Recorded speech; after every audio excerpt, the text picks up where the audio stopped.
Hey y'all, we're live. I'm over here with Blake Stevenson. We're going to talk about a pig of a buck. If you guys can't see, we actually had to move the screw down to actually get this guy to fit in here.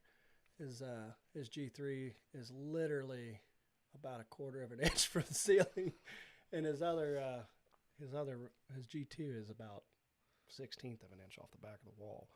But just a pig of a buck. But yeah, a few things coming from us to begin with. We got a new camo sponsor for the Ridge Ghost and the Coffee with Coleman crew. We're going to be doing some things with WTF Camo Company, Whitetail Forensics. They're like a leading industry guys. I think they're going to change some of the things that are going on in the camo world. They're not just there to have a pattern. They're there to disrupt what a deer sees, and we're pretty excited to be working with them. We're going to have a few. We're going to have a few commercials in this episode that are kind of show you what these guys are about. And I showed a little one there in the beginning. But we'll keep you up to date on how that's going to roll out. And you know, we'll critique it like we do anything else that we do. And anyway, I'm not going to take too much of Blake's time over here, even though I'm sure he's eager to talk about this giant. But anyway, take it over, Blake. You know, tell me a little bit about your pursuit on what it took to get this giant down. Well, I mean, I got to first say a big thanks to my buddy AJ and his parents for actually allowing me to come out and hunt this property that I actually shot him off of. Awesome. It was 2018 when I actually shot him. Basically, I didn't have much to go into because I actually ended up tearing my knee out from the military, so I ended up getting medically discharged. Oh, no joke. Yeah. And so I had to watch really what all I was doing because I actually, with that knee being torn, it would end up tearing so much that it felt like I even tore my meniscus. Oh, wow. So going into it, I mean, I did a few scoutings just to get a lay of the land again because it's been so long since I've been out there. And after choosing a few spots, where to hunt from where they had stands already and just looking around, I ended up figuring out where to go.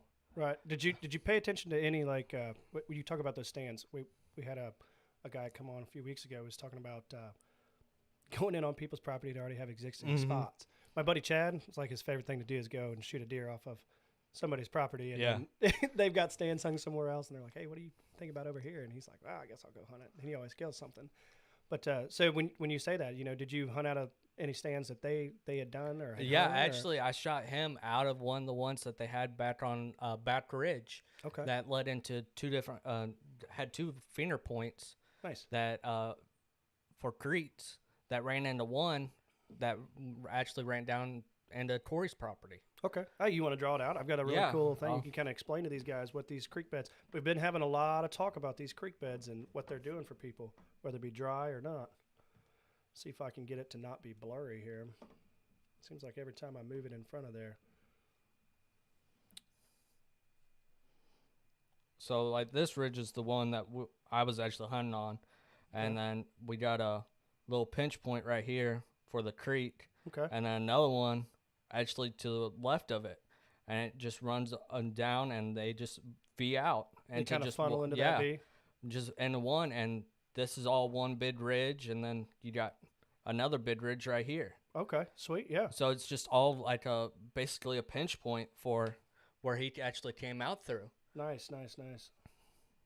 And I mean, all right in here was all that acorns and so hardwoods. You had a lot of. Let me go back to that. You get so on this. Well, it would be on your right hand side. Yeah. So you had a good portion of food source that came in there. A nice little creek that ran through.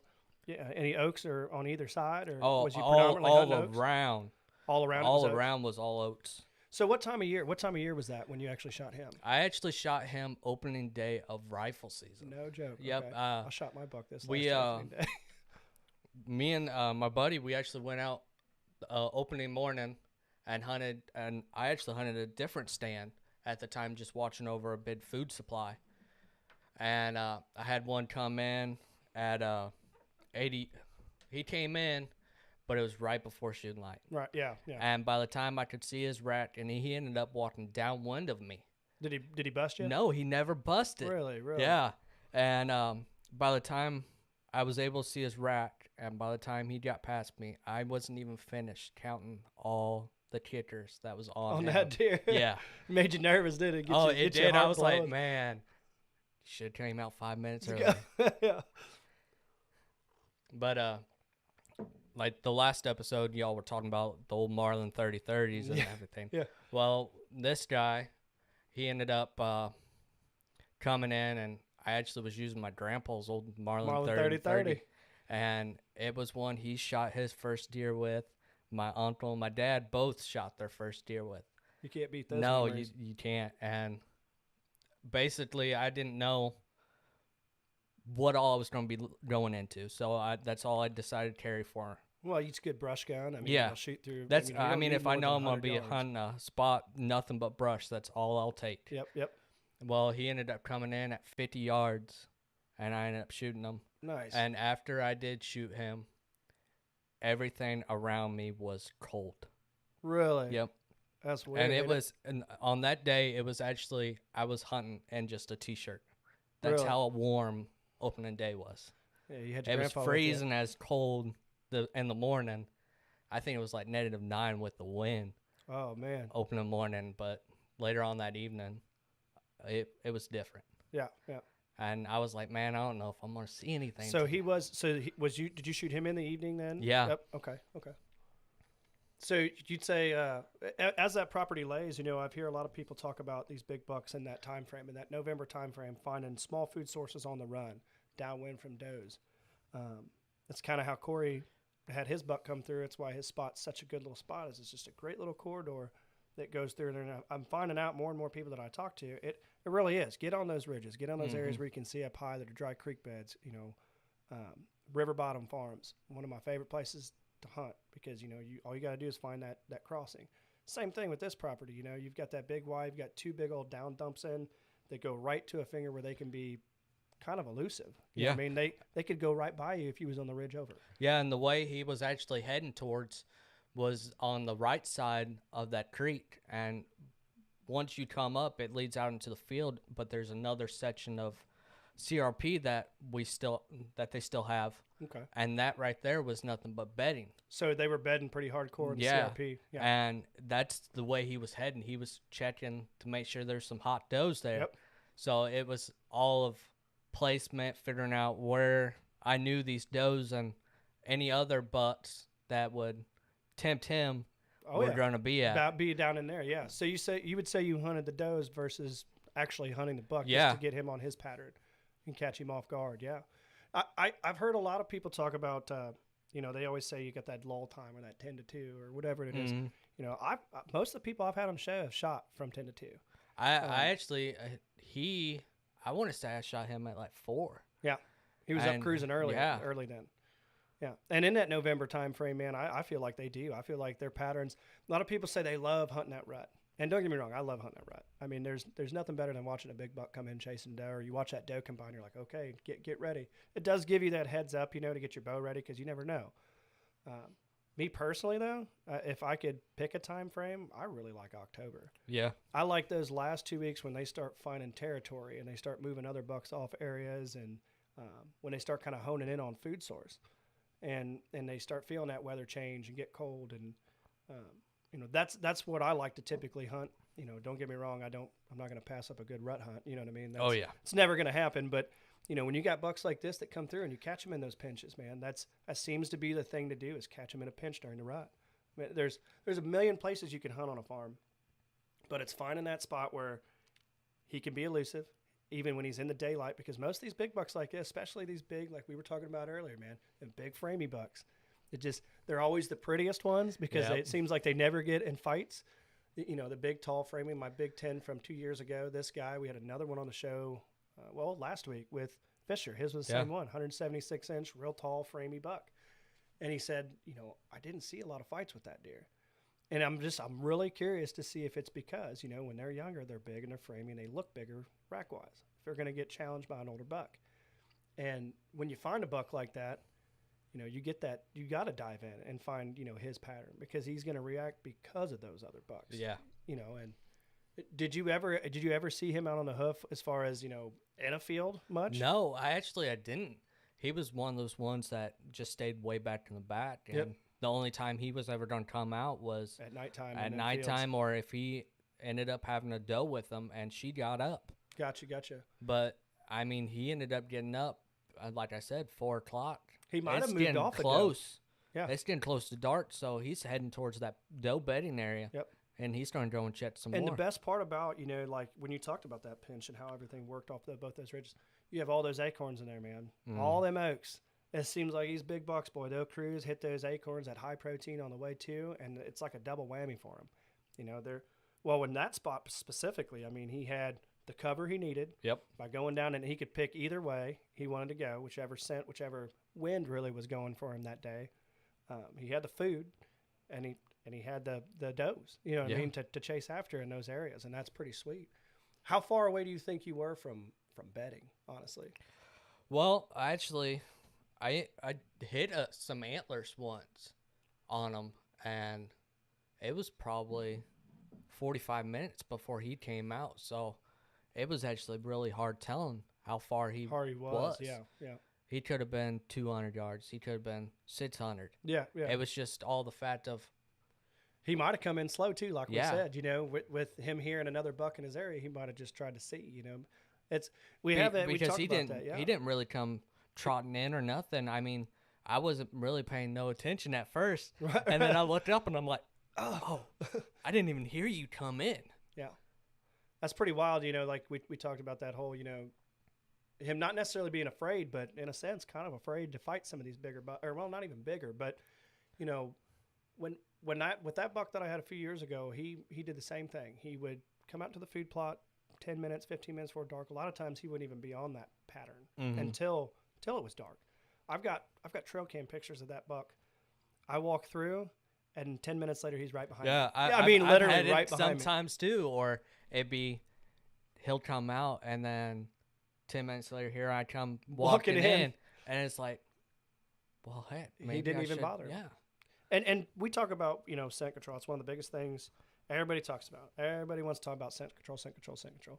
Honestly, if you're hunting the wind right, scent control stuff is kind of it helps. It helps. Yeah. I think, it's not as pungent, I guess is the best way to say it when they do get downwind of you. So it does help, but being bulletproof, it's really not bulletproof system to try to go, oh, I can hunt that stand because I have scent gear on. Yeah. That's not how that works. A deer can smell you up to a quarter mile away. And that's a pretty incredible nose when you think about it. That's why these big bucks, when they're like this, they're down in them hollers. He probably went to that spot specifically after you had rattled because of that. Because of that swirling around down in there. He could get down there and he kind of pick off if it is a buck, if it's what he's gonna do, But like you said, he might have been 600 yards away. How far away was that CRP field? You believe? Oh, the CRP was only 80 yards So from he where could've- I was set up at. Right. I had a buck do that a few years ago where I rattled, and he wasn't a big buck, but he was heavy. I mean, he was just a heavy deer, and he was a younger deer, and he would every time I'd rattle, we call him Bowwinkle. It was a real heavy, wide buck, and he'd come in every single time. But it was funny because when we got to that ruddy action where a lot of them big bucks come back and start cruising different farms and start spreading that home range a little bit, yeah. to get a little more dangerous with it. It's funny. I'd call him in and he'd be cautious, and I knew where he bedded. But before it'd take him 5 minutes to get there. He'd rattle and he'd be sitting next to you. When it came to that rut time, it took him some time, even though you knew where he was coming I've from. had a few of them like that. They're just kind of spooky, like, man, how big is he? And that's kind of how this guy, sounds, how he came out there to look and go, how big is he? You know what I mean? Before it's some of these big, spindly, tall bucks, man, they do that. I don't know why. I don't know why they do that. Where it's almost like they're nervous, And I actually had that issue this year during bow season. Really. It was getting there close to that later portion. Before rifle season, I hit the rattle a few times, and before I even got up in the stand, I ended up doing an active scrape. Yeah. And sprayed a few leaves up in the trees, hit them antlers after about an hour and a half up in the stand, and I had butts coming in all over, but they'd hit that fence line that's 20 yards behind me and just stand there and look. Kentucky. And just turn right back around. So on that fence line, does it got any overgrowth that goes up it? No. I know that sounds weird, but I've heard. The only overgrowth that I've really seen is out there in the main field. Okay. where the grass just grows, but In the inside the irrigation areas and woods, stuff? yeah, inside the woods, it's Pretty clean. yeah. That's There's wild. actually one big opening that from one of the stands. It's about 60, 70 yards back into the woods of an opening through the fence, Okay. and that's where a lot of them are Cross coming through. through. Yep. There was an episode I watched on. I don't know if you watch Deer Society at all. You guys got some pretty cool stories that come out, but they actually had a buck that would do that. He would always come through a gate. Like they would leave the gate open all year, and he would come through it just fine. He wouldn't hop the fence. It's kind of funny, you got an animal that could literally hop 6-7 feet in the air, and they're like, I ain't doing that. When they get to that older age, he's like, I'm not doing that. This guy here, though, man, I mean, like when you get a deer that's this caliber that comes in, and you got to make that game time decision. They talk about distractions, or I have talked about distractions, and to get that buck, to have something to be interested in. Everybody wants to kind of go towards the decoy bucks, which I used one last year. It was pretty cool. Like it was one of the first years I really got into using a tactic like that. Yeah, actually, talking about that, I ended up having one of those 3D style. Well, I wouldn't say quite a 3D, but it was a foldable decoy. Okay. And I tried it a few times. Did it work, or did it freak them out? Freaked them out? They'd come in, and even just the does, they'd come in about 20 yards, look at it, then they immediately would turn around, stomp. It's like, yeah, this. And it wasn't like one of those ones I stuck way out in the open. It was where it looked like it was coming out of the field. Gotcha. But I had one last year where I had a deer at 54 yards, which I probably should have took a poke at because he's a huge 10, probably 160-inch 10. With some cool kickers and stuff. I'll show you some pictures after we get done. And I should have probably taken a shot. I mean, 54 is long, I think, but yeah, do and you don't. But he came up, bristled up. It was the first time I'd ever used a decoy really, and it was a 3D decoy. It was big buck something, I can't remember. But a buddy of mine let me borrow it. And that dude bristled up 70 yards, worked a scrape. I was like, dude, this is so cool watching him come out there and strut, and then he bristled up and started sidestepping all the way to it. I'm like, oh man, this is going to happen. And I mean, I've heard of people taking them long shots, but I mean, you got to be comfortable, and that deer's got to know you ain't nowhere around. Yeah. If it's for me, it's at 54 yards. I feel like a buck's always going to drop. If you're 40 yards or in, you've got about a 3 to 6 inch drop if they drop. So you can kind of play that game a little bit. But after you get past that 40, man, you're playing. You're playing with, hurting something or not being ethical, and that's no fun. I mean, when I shot one last year, and I felt real confident about where I hit him and everything. I called my buddy, 20 minutes later. I was like, he's toast. Like, I watched him hit the ground. Like, as I shot him, I watched him hit the ground. And then he got back up and took off. I ended up tracking him 700 some odd yards and never did find him. I mean, he had 2 beds. We probably should have backed out, which is probably what we should have done. But we had a huge storm coming in, and we thought, well, if it's going to pour down rain, it's not going to do us no good to not find him tonight, And so we sat there for about 30 minutes, maybe, and it still just never did end up finding this deer. And, that's the part that sucks when you talk about being, ethical as you can be. And that was at 35 yards. Yeah, I shot a doe, actually, and she was perfect broadside 20 yards. And at that last second, she decided to spin. Yep. And it hit her it actually hit her right in the front brisket. Really? Right there in her chest. And we ended up tracking her, and I ended up finding 3 beds and then ended up finding her. Really? You did? So you did find her? Yeah, good. We had, on that buck that I shot, there's a spot which we call no man's land, which if you're a bow hunter, you know where it's at. And it's like devastating when you hit that no man's land area. And I was kind of shooting uphill at the time, so that's probably why it happened the way it did. But he ducked hard. I mean, he ducked super hard. I bet he went 12 inches, or better. And so that's why I had it pinned at his heart. And I think I just shot high. He just enough of it to not be fatal. And it sucks when that happens. Everybody learns from it. I've been doing this a long time, and still, you have those. So for you guys out there that, you haven't been hunting long, if you have that happen, just understand, it happens all the way. You're through your whole career of hunting. Oh yeah, no matter what. I mean, you're gonna have those ups and downs. Yep. And I mean, that's something to work through. Well, and we talk about that, persevering through the things that make hunting hard. I've had several buddies that have gotten into it over the last, 5-10 years, and that's the biggest thing they talk about. Man, I just like to shoot a big one. It's like, yeah, it'll come. Like, it'll come in time. But If It's you're not all shooting the- a big one, it's because you got to change you. You know what I mean? that, then figuring out what all he's actually Yep. wanting, Yep. figuring out food source, Yep. water. Yep. I mean, for him, it was pretty easy to say that he was going to be in an area that was tucked. Because, like you said, you didn't see him out on a hoof that much in fields or anything. He stuck to himself in that back area. And, you know, when you got a buck like that, it's like, I'm not going to sit here and say it's easy, but it helps when you do figure out that section of where he wants to live 80% of the day. Oh yeah. You know, and with these big bucks, like I said, some of these big, tall, spindly ones, man, it just seems like they find these little nooks. They don't come out of them. That guy was shot right behind the lake. He came out to a food source that was 250 yards from where he was at, and he didn't leave it all year. Like all year long, I had 19 cameras on that farm at one time, and I had him on three. Three different cameras, all within 400 yards of that spot. I never seen him hit ground scrapes on other spots that bucks were hitting, nothing. We talk about that whole, you know, where you had him back in that area. Have you guys thought about doing any of those vertical rubs? Have you seen? I have. I thought about doing some of them last year. I put in 2 this year, and I'm gonna see how they work.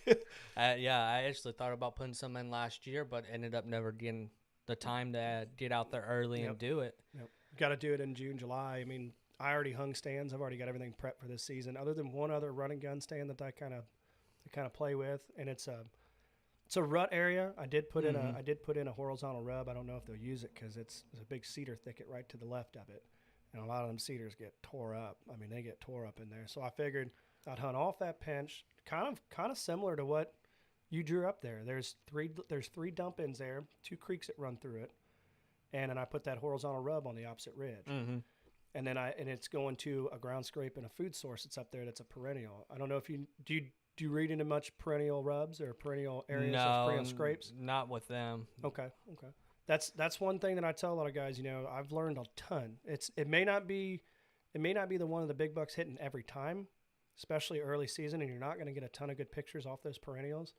But the doe, you'll be able to figure out your doe population fast. And figuring out them does is, dude, it made the world of difference for me last year. We had the does were more important, honestly, in my opinion, last year. I mean, it was a year.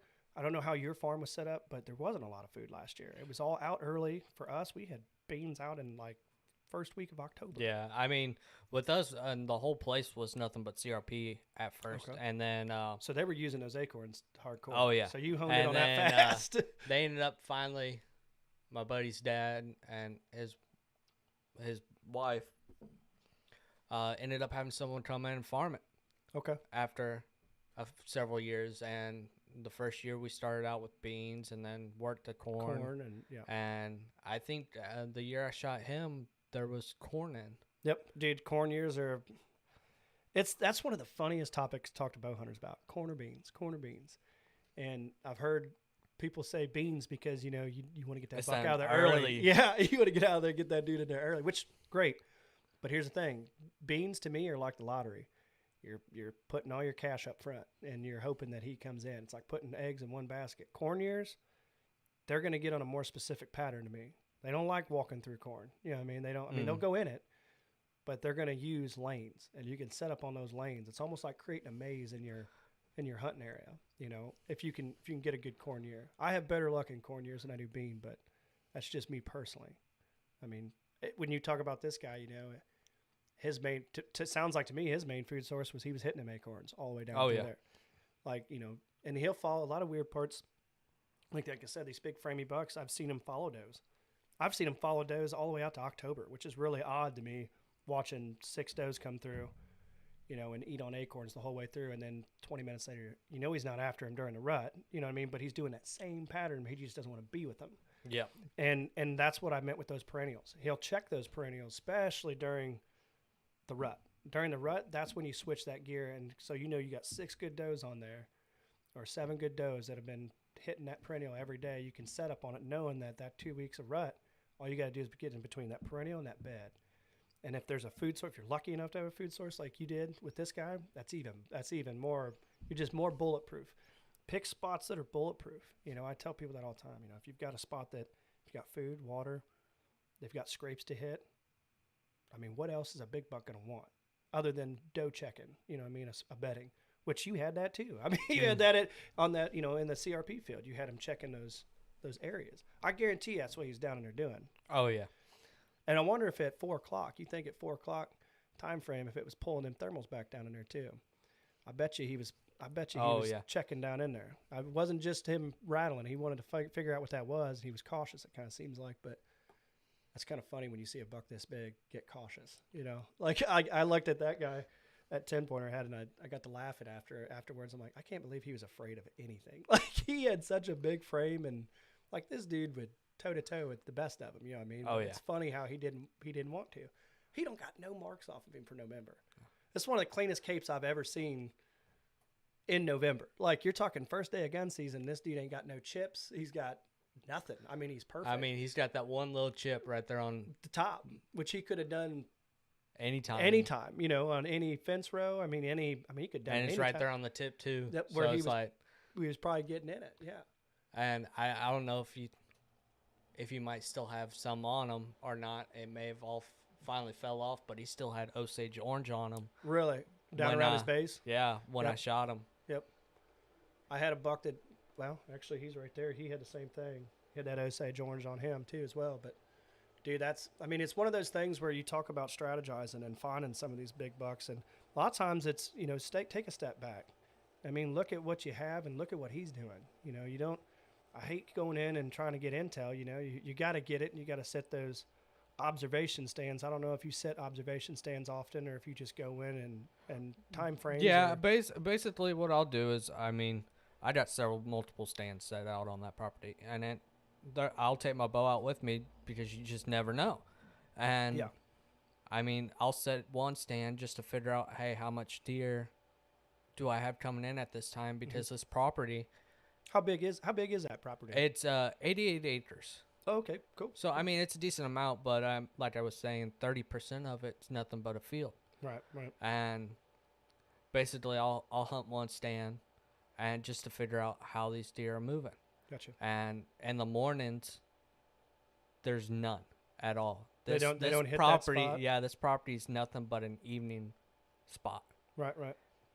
I've got a farm that I hunt that's kind of like that. That, you know, you rarely see them in the morning. You know, a lot of these bucks. We had a buck. Would have been, well, I think it was last year. A really, really, really nice 3.5-year-old deer. I mean, I think he scored like 130 something. But a friend of mine's friend shot him, and he was 2-3 miles down the road. Well, not even probably a mile and a half down the road. And a buddy of mine's like, man, you know, Rocky got shot. And I was like, what? You know, I was like, wait, I didn't shoot him. Where do you mean he got shot? You know, and my buddy's like, I know it's him. I said, well, where did you shoot him? You know, he's like, oh, he's about a mile and a half from your house, or a mile and a half from where your farm. I was like, man, that's kind of wild. You know, it was cool to see. I wasn't upset or nothing like that. It was cool to see that somebody was getting a good genetic buck, and it was a public land. So, I mean, 130-inch deer on public land, you're not passing him up. Oh, no. I mean, 110 inches on public land, you're having a real hard time passing up, you know. Yeah, actually, I had one buck this year that I had on camera.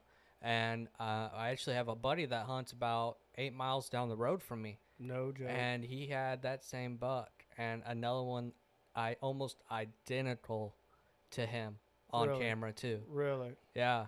There was a guy that shot one, I can't think of his name off the top of my head. I guess not really important, but he shot one as well, and it was 8 miles from a farm that my stepbrother had. And it was pretty wild to sit there and go, man, 8 miles in 2 days. Like, that's a long spread for a buck. You don't, and I mean, people don't you realize normally hear about a 2 to 3, maybe 4 mile range for them, but I've read some studies, you know, that talk about how far these guys go, and they say they'll go 10 miles. And that to me is just kind of insane. It's like, how are you supposed to get on a big buck, you know, when they can go 10 miles? Oh yeah. And that kind of goes along with that whole, you know, hunt those bucks that shrink their home range, because it allows you to have an inventory. And what I mean by inventory is you shoot, like I shot this Voldemort buck last year. It's a big bully, 5.5-year-old buck. Wasn't the biggest buck. He scored 138 inches. Nice deer. But he's just pushing everyone out. But I mean, he did not allow. There was 2 bucks in there over 160 last year, and he pushed them both out. And I know it was him because he was the only one in the area on cameras and I've got several pictures of him fighting other deer, and I would watch him come out, and dude, talk about a dog. I mean, he dragged deer that were way bigger than, like, his body was huge. The body on his buck was huge. His rack wasn't crazy big, but he was heavy, and he wasn't scared of nothing. He would push bucks 20 yards with their nose in the dirt like a plow, just all the way across that field, and they wouldn't want nothing out of him. They'd try to run from him and everything else, after he'd get after him. And then I had another 9 other than him, which wasn't there last year. He got pushed out, and I was wondering if he pushed him out because he was a big bully buck. I got a video I'll show you where I had him at 7 yards, and my buddy Chad, after I sent to him, he's like, "You're an idiot. Why didn't you shoot that deer? He's a 140-inch deer." And I'm like, "Yeah, I don't know." I was after a real big one, I don't know what to tell you other than I was after a huge one. That's the hard part. It is. You get pictures of all these big ones, and it's like, all right, this is the one I'm after. Yeah. I think I screwed myself, though, on that one. Because if I had shot him in October, maybe another one would have moved in. I don't know. It's all that You learn. What ifs? Yep, you learn. If you got a bully buck, and my cousin Matt will tell you, he hunts for Team Radical, and he's pretty serious in the game of filming and doing all that. But that's what he said. He's like, dude, if you got a bully buck, get him out. It don't matter what he scores, get him out. Because if you want to shoot big bucks, you've got to let them get comfortable, like this. Yeah. It seems like this deer came up and he didn't really have a care, but he was cautious. Yeah. Which is so funny to me. Like, I always find that so funny, these big framing bucks like that. They're just so cautious with what they do. I mean, and that's any old buck. Any buck with mature age is going to be more cautious. And I mean, at the time when I shot him, I wasn't paying no attention to his rack. I was making sure, all right, is this buck going to be old enough? Mm-hmm. Is he big enough? What would you say your age range is? Like, if you were to have let's just say this guy was 4.5 years old, right? And he was in front of you, which is hard to tell that 4.5, 5.5 age. I think that's the hardest one to tell. 6.5, you can tell pretty good because their shoulders are shrunk and their legs are short. Big belly. I mean, that's usually what I look at when I go to shoot a buck. I'm looking at belly before I look pretty much anywhere. I normally check that belly and that front, right that underneath front them. brisket. Yeah, that's what my main thing I'm looking forward to. Then if they can turn their head just right, that change in color on the top of their head. Yeah, that black. A real dominant buck will have a lot of, from what I've heard, will have a real black forehead. And I don't know why that is. I don't know the science behind it, or if there is any really science behind it. I don't know, but that's what I've been told. Over the years, uncles and other people that have taught me, that they've got if their forehead's real black, that's a dominant buck. That's another indicator that a lot of people, growing up, I would tell people that, and they're like, "Oh, I've never heard that," and I'm like, "Well, that's just what I've been told." If they're a real dominant buck, they're going to have a real dark patch on their forehead, and it seems like every big dominant buck that I have shot literally has had that big old dark, real aggressive looking forehead. And I think in one of the pictures that I sent, it actually I got the whole has that.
He's got a huge neck. He's big dog.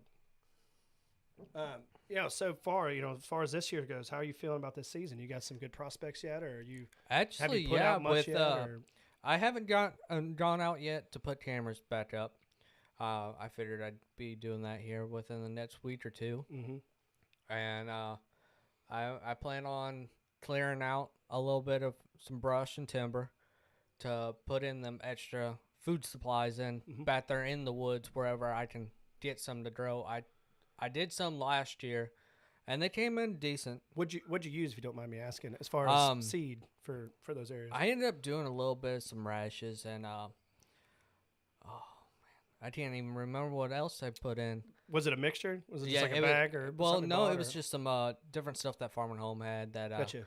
you can go in and just buy the seed, yeah. the seed itself. Yeah, I did a radish, and it was like a a plot like that. It was one of those big leafy style. Yeah. But I ended up doing that, and it came in decent. But after that dry spell that we ended up having, it destroyed my plots last year too. Hurt quite a bit. Yeah, I put in. This farm's pretty sweet. It's got a lot. It's probably got. If I were to guess, I would say 50 to 60 acres, 70 acres maybe of just straight food source, and then probably it's 50-50. I'd say food to timber. So food source isn't super important, I guess, because there's a lot of it on that farm. But I did put in Brassicas. The Brassicas did great early season. You know, it seems like if you don't fence those off, you're toast. Like they'll eat them, they'll have them gone before the season even starts. Which is another thing, you know, but I actually got with Pure Whitetail.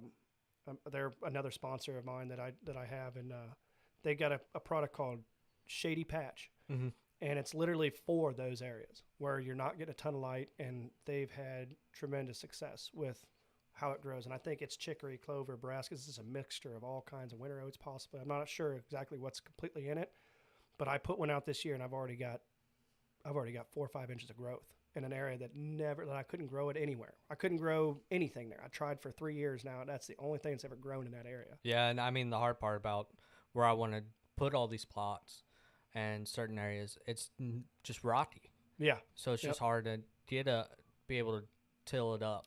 Yeah, well, this is a no-till blend. So, you know, you throw it out, and I'm just saying, it's been great for me, and I haven't only used the product but for 3 weeks now. 4 weeks. I think. Yeah, I'll definitely have to look into it. Yeah. I got a discount code too, you know, that we throw in shows and stuff like that. You know, check them out, dude. They're a really good company. They really like their field staff. They're pretty broad on it. You know, maybe start getting into some of those sponsors if you're going to do this, because the sponsors make it easy for us to go on more hunts. Oh yeah. You know, this hunting stuff it's expensive. You know, I think the last 2 or 3 years I've probably put close to $1,500 in food plots, and I only do 2 acre plots. You know, between the 3 of them, it's about 2 acres altogether. But it costs, you know, gas, time, you know, going out there, taking the time off from, you know, your weekends. And it's a full-time job to be able to get a buck, you know, this caliber on the ground.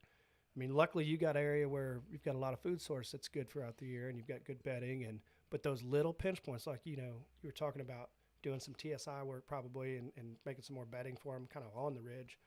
That would be smart. You know, we talked about that earlier, you know, between ground scrapes. Yeah, and I've been thinking about certain areas doing a hinge cut. Yeah. And just for bedding. Yep. That's what I was talking about, that TSI stuff. You know, you cut it down and do them hinge cuts on there, do it about 4 foot up. It gives them tons. There's a guy that I follow. I can't remember what county. He's in Missouri, but he has Whitetail Strategies as his Facebook page. Dude, go check him out. Dude he's shot 200-inch deer the last 2 years, if I'm correct. Dude knows his stuff. Like, I've been trying to get him to come on the show here. And I've reached out to him a couple different times, and he's a busy guy, but hopefully we can get him on, because I'd really like to pick his brain on what he does, because the success that he has is insane. I think he's won the quest hunt the last 2 years for Missouri, which is a big deal. I mean, last year I think him and the guy that he was in it with, I think they had just between 2 deer was, what was it? He had one was 200 and something inches, 200 something inches that he shot, and then his partner was like 170 something. So yeah, almost 400 inches in 2 deer. That's insane. Like that's unheard of. You know what I mean? They blew everybody out of the competition last year, which is awesome. But yeah, you talk about those food sources, and, you know, doing some TSI and doing some hinge cuts and getting those areas that are just enough little prep. You don't want to change too much. You just want enough to where they'll think about it. You know what I mean? Like, you know, when he comes in there next year, you know, whatever buck you're after, he doesn't have to travel 1,000 yards. Yeah. He can check them does and then go bed with her 300 yards from where you're at. Mm-hmm. You know, and do you predominantly hunt morning or evenings? Are you a morning or evening guy? Well, with how that property's set up, and Yeah, you said evening for them. Yeah, yeah. But that's the main bid property that I hunt, and I only get out there maybe twice a week to even hunt, and so I try not to pressure it so much. Right. From what we got, of course, you got Corey's property right beside. Yeah. Yep. Then another guy that I actually know owns the next property that butts up against Corey's, and he's starting to get into a lot of bow hunting too. Cool. And it's a heck of an area, dude. It is. And so I mean, I run the Drury Outdoor app. Yeah. Yep. I always run off of barometric pressure, everything like that, to figure out when my great days are. Yeah, when these deer are gonna be up and moving. Yeah. And they actually changed their app up to where you can be out and put it in your phone, and basically however many deer you're seeing, you put it into your phone, and it'll tell you after all that, when would be the best time to hunt. Based on your deer population that you're seeing. Okay. So you're saying I've used that Moon Guide for the last couple years too, and you talk about little apps that help, you know, and you know, some people got their own thoughts, whatever, you know, do you do you. I think that does have a ton to do with what's going on with these deer, especially the moons. Oh yeah, especially on a full moon night. I mean, you know, they're all going to be out at night. Yeah, they don't have to worry about predators much. I do. I hunt that. I hunt that food. I hunt that backside of food sources on a big full moon. It's one of my favorite times to really go in, because you know they're going to be out in the field and you can slip into backside of their bed. If you've got a setup to where there's a food source and you're not bumping them on the way through that food source to get to your stand, and you can sneak in that back, you've got a real good chance of shooting something from 10 to 2. And, you know, even before that, even earlier, you know, when they come back to bed, especially when they're out there all night, you know, when they're out there running around, I've got several spots on my farm that are just evening spots. I never hardly see deer during the day, you know, and it's literally coming back from ag fields every single time. And, you know, trying to figure out patterns. And here's another thing too, you know, that doesn't get talked about too often, is each deer changes. Oh yeah. That right there is for sure. Even just a little bump that you may have gave one, his whole entire pattern's done changed. Yep. Well, that's what you were talking about, putting in some different food source areas and doing some things like that. That's how you get those big bucks to stay in a smaller home range. The older they get, the more they look for those areas to where they don't have to travel as far, other than the rut. And that's when we talk about, you know, bean fields being a big deal during that early season. That predominantly a lot of people I feel that I talk to, they have good success in hunting bean fields or an early season food source because they've done the homework to get a big buck to stay in an area.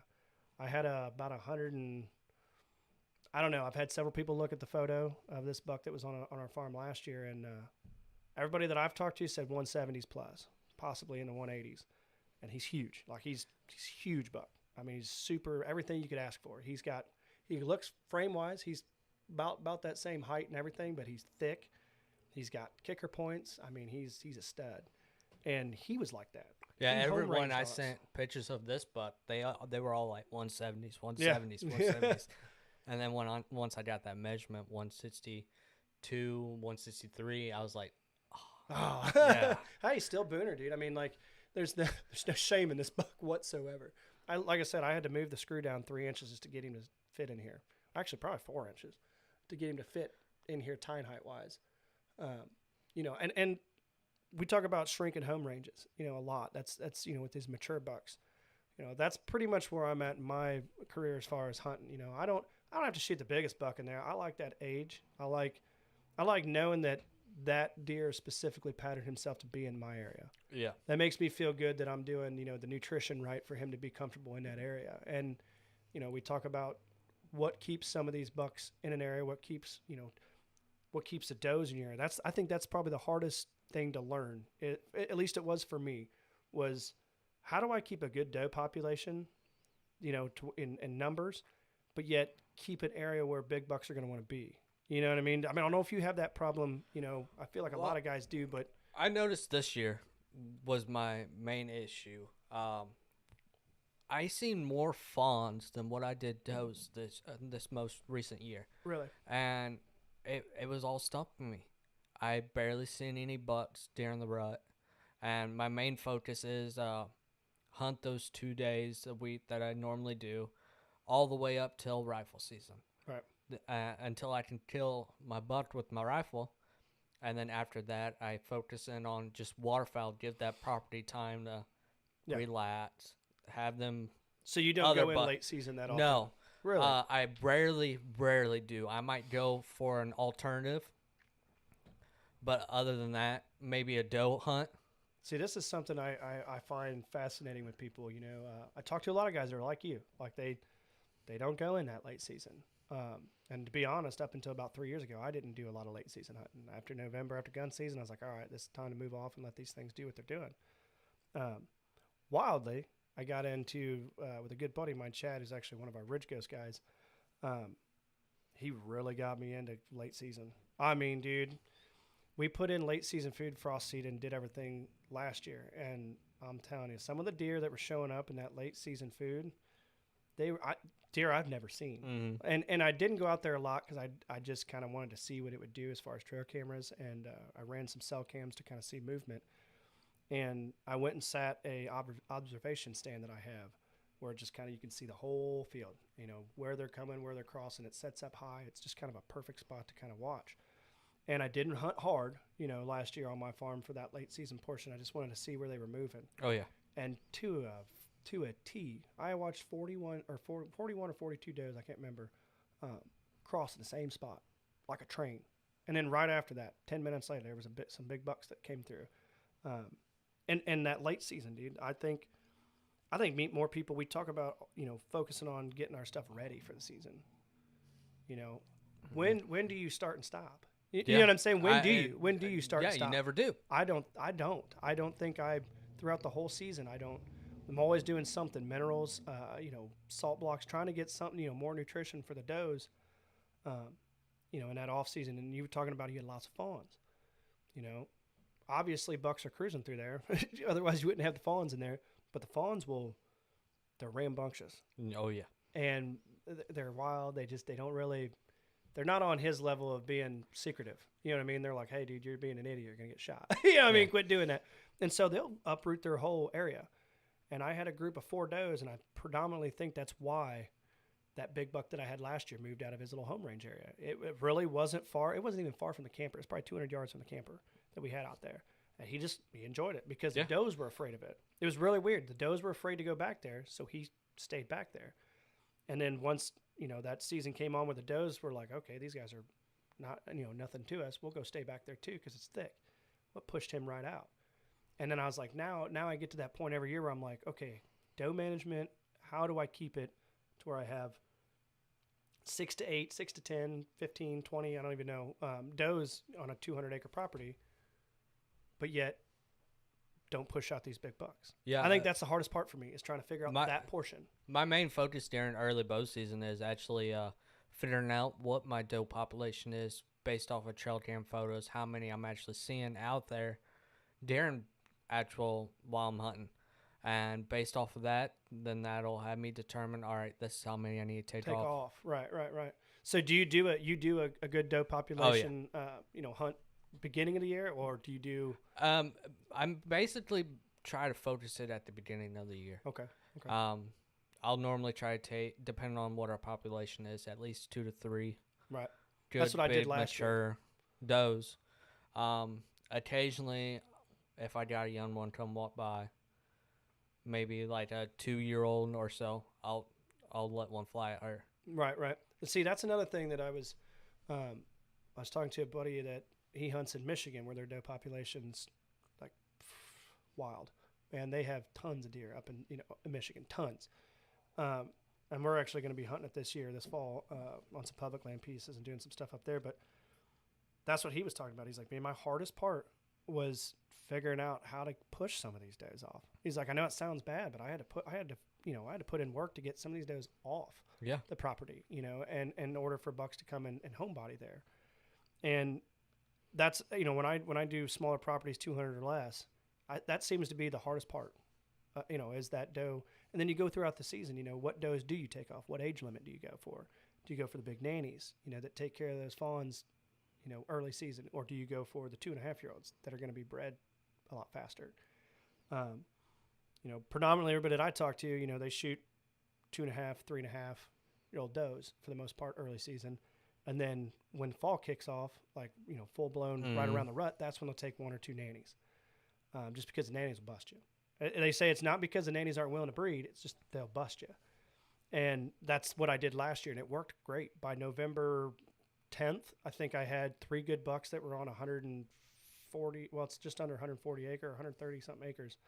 I had 4 good bucks on that area just because we took does off, and whatnot. But it seems like that to me is the hardest part about managing your property is that doe population. Yeah, like this most recent year, majority of the butts I actually had on camera were ranging between that 110, 130 range. Mm-hmm. And just it seemed like 2.5, 3.5-year-old bucks. Yeah, it just seemed like later on in the year that they just pushed off, and it's like didn't see much doe population. I think this year I only seen maybe 10 does during regular normal rifle season. Really? And then I ended up going out. Do you think that was food source switch? I really don't know because majority of the ones I was seeing were them yearlings. Really? Small does. Yeah. Small young does. And that was the main issue that I was running into was all I was seeing was yearlings. I wonder if that's why a lot of these bucks, do you think that they're more worried about the nanny or the younger doe? That's a thing that we talk about all the time, it's. Well, I really feel like if you got more yearlings in an area, they're just going to drive that buck out. You think? Here's the thing about the nannies, though. They blow, they snort, they act a fool. So where do you find that range? What age group of does do you want to keep on your property? Do you want the ones that have had a season or 2 under their belt and they're a little less cautious, not going to blow as much as a nanny, but yet they're not as rambunctious? Or do you go for that younger population that sticks to an area usually? Like does are pretty patterned. At least the ones on the farm that I hunt, out by Emerson, they're pretty patterned. They do the same thing almost every single day. And it seems like if you've got pockets in your property, which you're talking about creating, the whole, food source stuff, that's where I think that whole, you're designing it for, it's weird. It's kind of weird. You're designing it for that buck to be comfortable, but you're also designing it to be uncomfortable for does in certain areas. And that sounds kind of odd to me, but like, essentially that's what you want to do. You want to have an area where that buck can just be secluded until the rut, until he's ready to chase them, because it just doesn't seem like they set a lot together. I mean, even early season, you got those bachelor groups, and those bucks will travel together, but they're all in the same mindset. They don't want to be messed with. They want to fight every once in a while a little bit. That's it. Yeah. I mean, and you look at the does, I had several opportunities last year where nice bucks I've watched them 200 yards on another ridge, and does come walking through, and they went the other direction.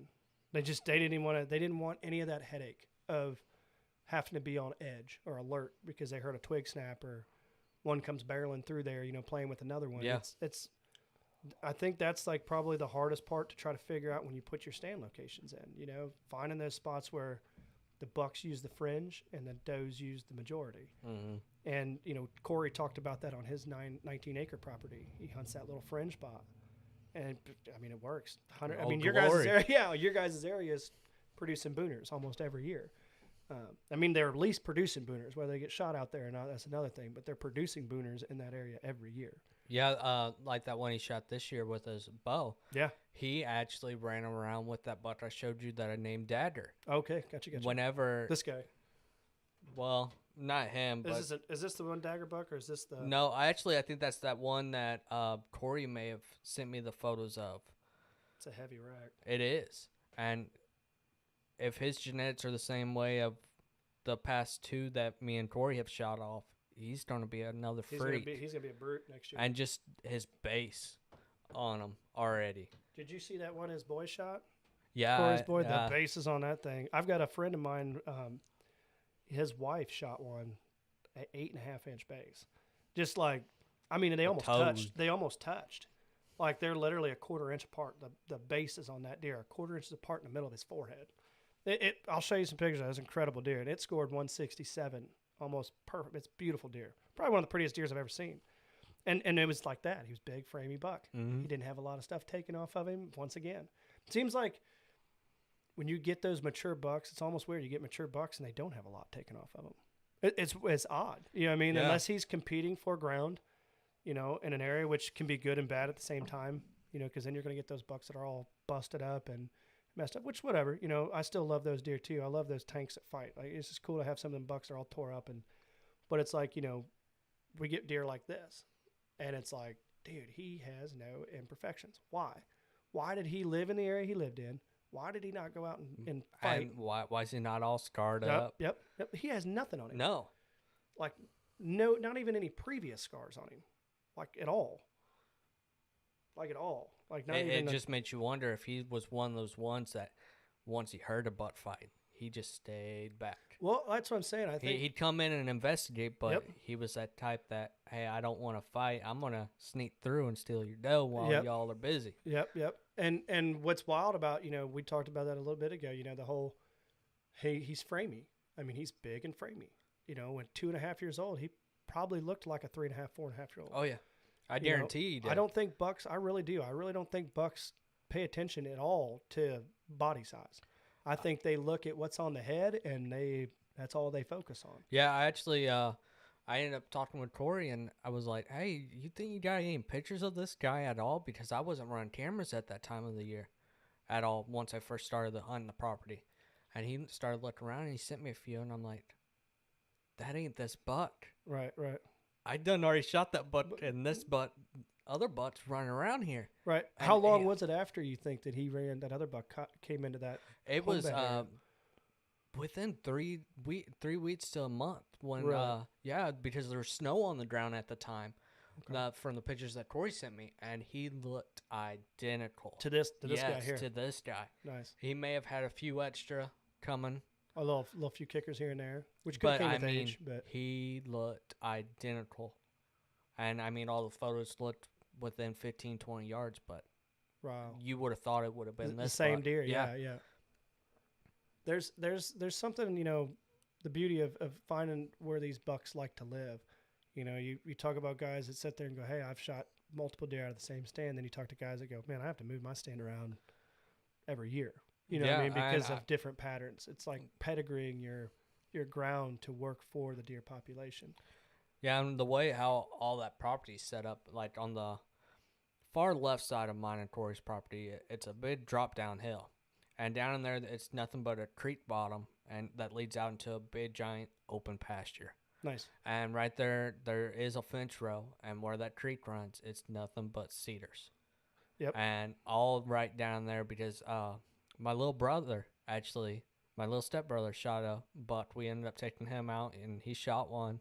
And it ended up running down there and Down into those cedars. yeah. Yep. And we ended up, for some odd reason, when he shot the buck, he immediately fell Right. and got back up and took off. Well, we ended up tracking this buck, tracking him, and couldn't find no blood. So we were like, all right, well, we got water down here and enough cover. He's going to bed right down in here. in there, yeah.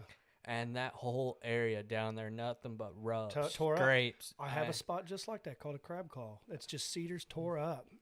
Is there any creek that runs through it? Yeah, there's one You said main there was creek. water, so I yeah, was just curious. one main creek that runs right through it. Is the And- cedars up top? Or is No, it like a they're ridge? down in the bottom. Oh, okay, that's even better. Yeah.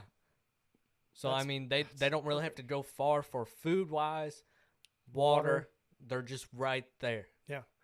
Well, that's, you know, me and Corey talked about that. You know, being that you guys' properties are so, you know, close. It's he was sitting there saying, you know, that one ridge that goes, you know, down the, I guess it would be if you're looking at his property, if you're looking dead at it, to the left side, you know, goes all the way down to that creek and you get that Yep. bottom. That's what we were talking about this year. I said, man, you need to put like something on that ridge to where, you know, he's going to check it. It just gives you that little bit. You don't want to do nothing drastic, whether it's a vine that you're hanging or anything like that. I put 3 new vines in this year. I guess scrapes, if you want to call it. Yeah, like the grapevine. Yep. Yep, I know exactly what you're talking about. And I'm telling you, dude, it was those little bitty things, and that deer, they changed their whole thought process. They would come and check it every time before they'd hit a food plot.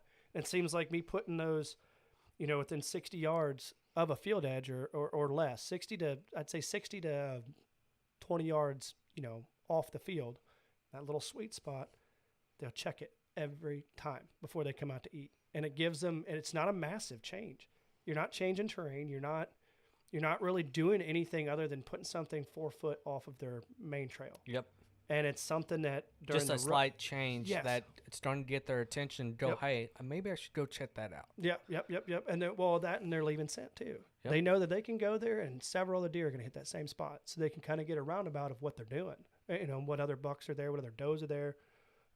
And I tried it from last year, dude. I'm telling you, I had over 11,000 photos off that one vine last year. So I put 2 more in this year. One spot I'm really excited about. I'm sure I'll send you some pictures as soon as I have some I good definitely know I'll be sending. I've got some spots this year that I'm really excited about as far as, little changes that I did and little things. If you ever want, I'll come out there with you guys sometime too. You ever want me to come out and, go, hey, 2 heads are better than 1. Yeah. I've had several people, hey, I'll send it out. What do you think about this and this pinch? And they'll go, well, I'd move it here or I'd do this. And then I'll take a collective data from other guys and go, and basically go, okay, I'm going to go here because 7 out of 10 said to go there, or vice versa, and it's worked.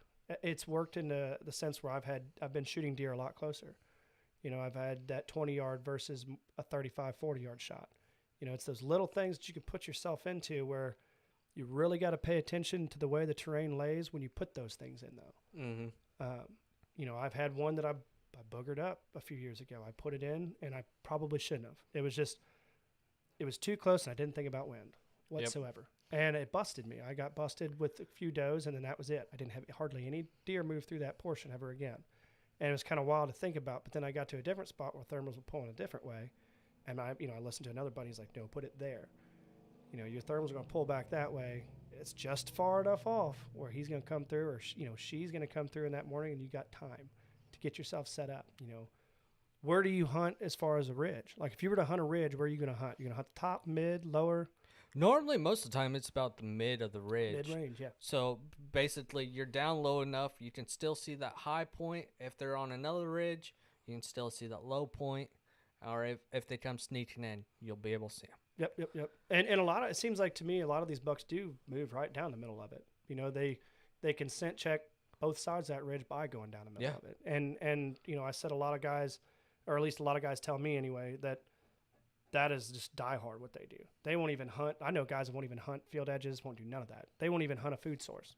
And all they want to do is hunt that pattern between food source bedding, and that's strictly what they do. They'll hunt 2 weeks out of the whole season collectively and shoot giants. Corey does it. Corey hunts a 2 food from bedding area. Yeah. A great corridor. Doesn't have to spend a lot of time in there, but it works. And that's kind of the thing. It's like everybody talks about these massive properties. You don't need 200 acres to kill a giant deer. You don't. You don't. Look at the guys from, Seek One. These are in town pretty much shooting 200-inch deer. You know what I mean? That's insane. And it changes that game. It makes you think about even, what are they doing in there that I could put into my tool belt, and get to work. I think you need to. I think you should get in there, TSI some spots, maybe put some of that shady patch in there, and at least see what it does for a season. See how it alters them in a season. You know what I mean? See what it does. And if it didn't do what you needed it to do, then you're on the wrong ridge. At least that's what I've done for the past few years, and it just, I've adapted. And a lot of people don't want to adapt. They just want to go to a stand because it looks where it's supposed to be. That's another thing. You look at that spot that you had, that typically looks like a perfect spot a buck would want to cruise. But it was him. Yeah. You know what I'm saying? It was only him. Yeah, majority of where all I actually have my stands, I have cameras. Gotcha. Just so I know what's moving through right there in that area. Because I can have one buck, he comes through one spot, but he's not through the other. He's in that. And it's only 300 yards away. Yeah. You know what I mean? And that's it's almost a myth, I think, when people say that you can't have more than one mature buck on 100 acres. Oh, all the pictures of the butts I got this year from this most recent season, I'd have to say I had 4 mature butts on camera. On camera in that one set, in that one 80s. Yep. And everybody talks about, we talked about with QDMA, like quality deer management. That's something that needs to be talked about from partner to partner. We talked about that last week, me and Steven, and he said, all his neighbors, they're all on the same page. I look at like you and Corey, and you guys are shooting 160-inch deer because you're letting each other know what's going on. Yeah. And There's no point not to. That's the thing I really like is that communication back and forth, because you never know what butts you're not getting on camera. And how far away. Yeah. They're not and far. Like one of my cameras I get pictures of is only 80 yards from the property line, from where Corey's property is. Mm-hmm. And it's like, why is this butt not going through over on there. Corey's side? But he's probably got he'll a end up giant in shooting. It'll end up being shot on his side. Yeah, yeah. And he's like, do you pay attention to summer, fall, and winter homes? That's a big thing. When I didn't really pay attention to a lot of that before. I just went into a season going, okay, this is what buck was here this summer. Yeah, that's a huge thing. Once I get back out there this year and check and make sure what all butts. Normally, I got a lot of them that stick around throughout the whole season. Okay. But other than that, I got several that, like Mr. Freak, that once he gets done from the taxidermist and get a chance to come back on, he was one of those ones that about late September, early October, completely disappeared for over a month or more. Mm-hmm. And then so finally he had a different fall range. Yeah. Finally ended up showing back up, and he was actually So was it around the rut when he showed back up? Yeah, it was during actual rifle season when he showed back up, and he was one of those bucks that I actually showed my buddy, and he's like, "That's my buck." That's and crazy. I ended up shooting him while he was at college, and he thought about not going to college that day, just to hunt. And he ended up going to college. Gotta have that gut. You gotta go that gut. And so. it was one of those situations where it's like getting right down to the end of the wire on time to shoot, and he came out, and I was like, just laid it out there for you. At first I didn't know it was him. Really? And lights going away fast, and getting down to the wire, and I was like, all right, he's mature, big body, everything that you need. Yeah, everything you want. Yeah. As soon as I walked up on him, I knew. After I picked his rack out of the cut corn, I was like, oh. I just shot his buck. Whoops. But hey, I mean, with us guys that get out here in the outdoors, I tell people constantly, I almost have more fun watching people shoot big bucks than I do myself. I take several people out throughout the season, and it's become more of a passion for me to do that than it has to actually hunt personally myself. Now that I got girls that get out, my younger girls, they all hunt now, and watching them get in front of a deer is way cool, dude. So it's like, it's cool that you guys have that relationship where, hey, that's a deer that I want to get on, but if he's in front of you, don't pass him. You know what I mean? Like, you make sure he goes down, because if you shoot him or if he does, that's still success. Yeah. On both parts, because both y'all did what you needed to keep him in there. And a lot of people don't look at stuff like that, man. A lot of people go, oh, man, you shot my buck. Well, okay. Hey, but at the same time. A buck. It don't matter what side of the property it's on. Yep. If it's on his side, I'll go for it. Go for it. Yep. It makes you feel good that you know that you're creating an environment where these bucks want to stay. But, I mean, you can't – yeah, I mean, if it's on your property and you got multiple guys hunting your property, yeah, you can put your name on it. Like, hey, this is my butt. Don't I'd like to shoot that one, but – But, I mean, it's hard. I know a lot of people that get mad when a neighbor shoots the butt that they've been after. But it's nothing you can control. Nope. Well, it's nothing you can control. And two, it's like when you get with your neighbor and you talk to them about – deer management and those, sections where you can get with a neighbor and go, hey, let's not shoot anything under 4.5. And if it is, you got kids or something, yeah, of course, let them shoot whatever. Just get them interested.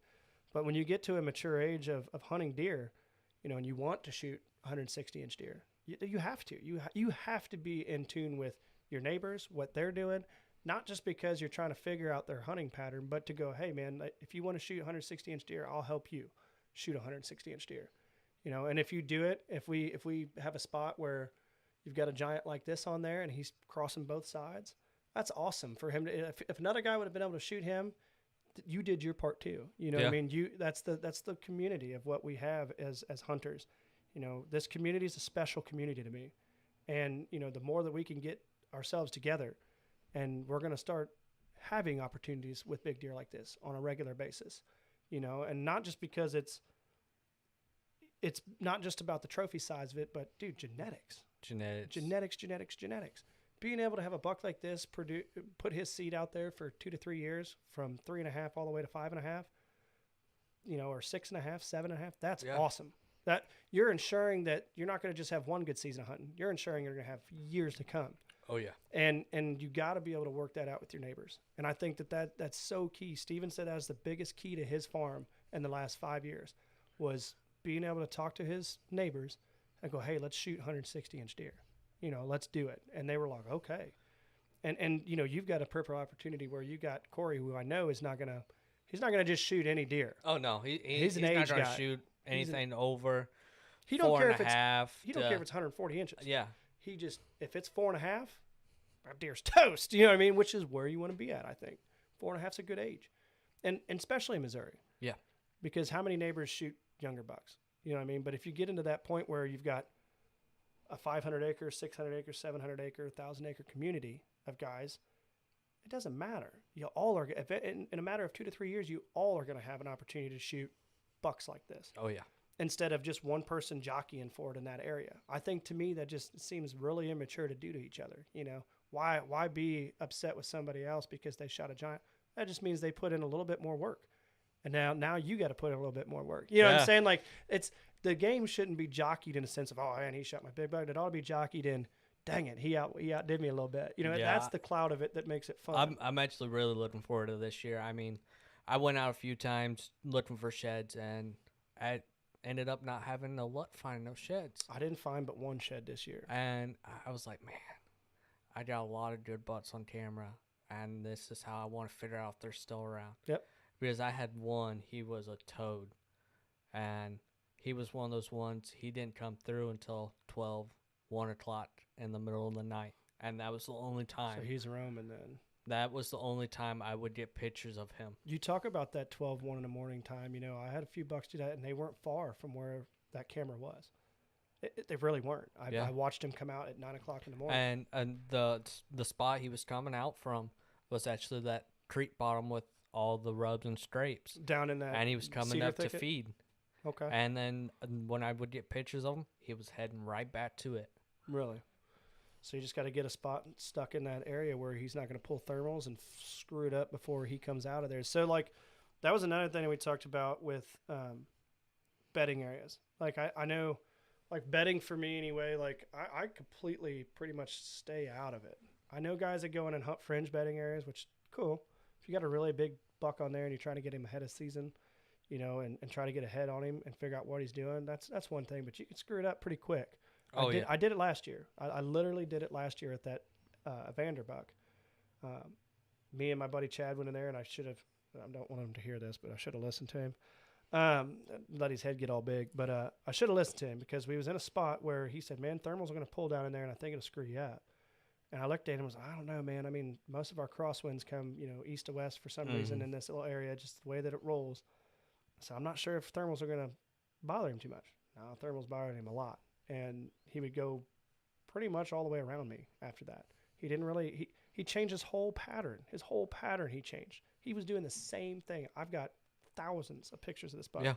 Doing the same thing. And there I did. I went in there, put that spot, trying to get aggressive on him. I should have stayed out of his bedding. I should have done it. I should have just stayed away from it. I shouldn't have hunted it till November. I got crazy with it and wanted to get after it because I was worried about him going to the neighbors. Yeah, and he did. I had a stand like that, and I set it up. It was between a pinch point where the farmers would actually come through from the front field to the back. Come to the back, and there was actually a creek that ran through it. And did that work out good? That spot? Just curious. Well, that's just the odd. Is it just a lane? Yeah, You're saying it's just a lane between main fields? lane. It's about 30. 20 yards wide. Yep. But I had a camera set up right up above it in that main front field, because most of the bucks, they'd come through that back side and come out and feed out in there. And tons of pictures of deer. And they'd be coming, you'd watch them head back to that back field. But every time I hunted that stand, no matter which way my wind was, and the only time I made sure Did I hunted it valley at all? No, it was or is it just, was it flat? We can go back to this. But kind of show me what you're talking about. Basically, oh, now it's clear. basically here's the front field, Okay. And then you got your bat field. This, and you got your creek that runs right through it. That dude, that But is exactly that's how all my spot woods there, and this is basically just a strip of woods, and this field here actually just wraps around it.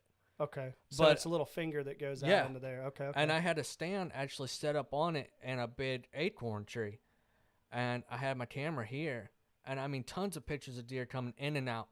But Were they using it to go through when the corn was up? well, anytime. Okay. So anytime Yeah. they weren't. Okay. And I mean at the time, Which way do you think them deer traveled? Just curious. well, back they were into coming out of this portion of the woods, and they were heading straight out here into this main field. Okay, so they weren't actually using that to go hit food. They were using that to transition to the next Yeah. thing. And Okay. then after they fed, those same ones would come back and Trickle. work back to the back to where the bedding was. Okay. Okay. But I mean, no matter if I had the wind in my face or if it was hitting me from the side just right to blow back there into that bat, The back finger Finger. here. them deer, once they came out, Which way did that creek run? Just curious. Do you know which way it ran? it ran from here all the way down to here. Was the water going? So it was going It was Yes. heading would be heading towards them. their bedding. I Yeah. bet you there's enough pull there. Yeah.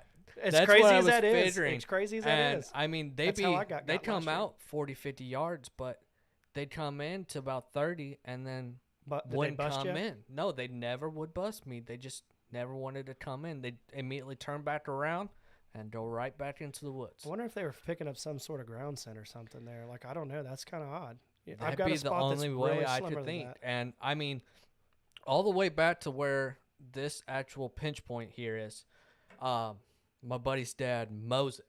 Okay. So, I mean, it's constantly mowed. So they're used to noise, and they're Yes. used to that scent being down there every once in a while. And That is I've odd. noticed them a lot just feed right there where he mows. I'm wondering if you move that stand location to the top side of that mouth on the opposite side, if it would help you. Or Well, hurt you. this side here, I mean, it's nothing but small locust trees. This was the only side that So do you had think a they're big bedding on enough there? trees. Yes, that I really feel because there's actually a low spot. A bowl. Yeah, a bowl a in there? big deep bowl where they're actually bedding, and right in there they'll normally scrape and rub right in that area.